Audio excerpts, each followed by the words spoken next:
Hello dear students, how are you? I hope you are fine.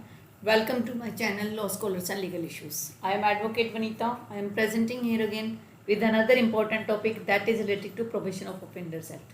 In the last previous class of Probation of Offenders Act, we have discussion about the probation on conduct कि अगर आपका conduct good है तो उस आधार पर आपको probation पर release कर दिया जाएगा। तो आज के इस लेक्चर में हम डिस्कस करेंगे कॉस्ट और कंपनसेशन के बारे में कि वो क्या चीज़ होती है और उसके लिए क्या कुछ प्रोविजन है। तो चलिए आज का लेक्चर हम स्टार्ट करते हैं। Cost and compensation. Cost actually होता क्या है, देखिए कॉस्ट का जनरल सेंस में वैसे तो किसी की कीमत को कॉस्ट कहा जाता है, लेकिन अगर कोर्ट के सेंस में हम बात करें तो कॉस्ट का मतलब होता है जुर्माना लगाना।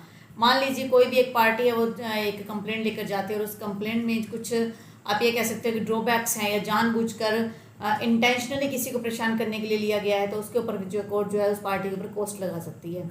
और कंपनसेशन क्या होता है कि मुआवजा देना, किसी भी कोई भी आपने एक्ट कर दिया, उस एक्ट के बिहाफ पर आपको कुछ मुआवजा तय किया जाएगा जो कोर्ट के द्वारा किया जाता है, उसे कहते हैं कंपनसेशन। सेक्शन 5 जो है इस एक्ट का वो कहता है कि apart from granting release of the offender, offender को आप ग्रांट कर रहे हो कि आपको रिलीज किया जा रहा है on basis of good conduct, अच्छे कंडक्ट के आधार पर, the court might further order the offender to pay damages to the victim for the damage, कि जो भी नुकसान हुआ है उस नुकसान की भरपाई करने के लिए कोर्ट कह सकती है ऑफेंडर को, एक्यूज्ड को, कि आप विक्टिम जो है, जो पीड़ित व्यक्ति, उसको कुछ आप डैमेजेस दोगे, लॉस और इंजरी, या उसको कोई घाटा हुआ है, कोई चोट हुई है, उसको उसका आप भुगतान करोगे, कोई इंजरी लगी है जिसकी वजह से मान लो अपाहिज हो गया है तो एक मुआवजे के तौर पर वो रकम दिलवाई जाएगी।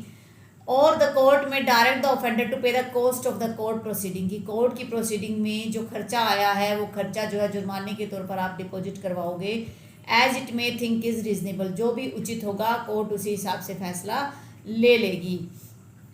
अब बात करते हैं एक इम्पॉर्टेंट केस की। ये जो इम्पोर्टेंट केस है, इस केस का नाम है राजेश्वरी प्रसाद versus Ram Babu Gupta.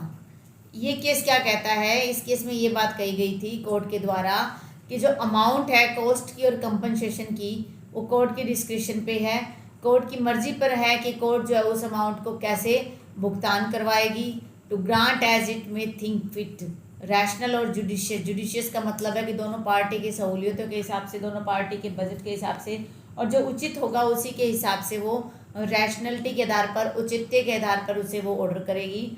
No part can question the amount, no part नहीं है यहाँ, सॉरी यहाँ पर है नो पार्टी, कोई भी पार्टी जो है वहाँ पर ये नहीं कहेगी कि आप जो है इस बात पर गलत फैसला दे रहे हो, तो कोई भी पार्टी जो है ऐसी बात नहीं कहेगी कि जो भी कंपनसेशन कोर्ट के द्वारा ग्रांट किया जाता है वो कंपनसेशन ही फाइनल माना जाएगा, किसी प्रकार का ऑब्जेक्शन नहीं लगाया जा सकता।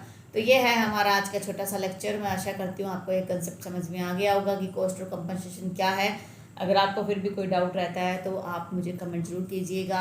अपनी हेल्थ का ध्यान रखिएगा। अगर आप मेरे चैनल पे न्यू हो और फर्स्ट टाइम इस वीडियो को देख रहे हो तो मैं आपसे रिक्वेस्ट करती हूँ कि मेरे चैनल को सब्सक्राइब कर लीजिए और अपने दोस्तों में भी इसे शेयर कीजिए।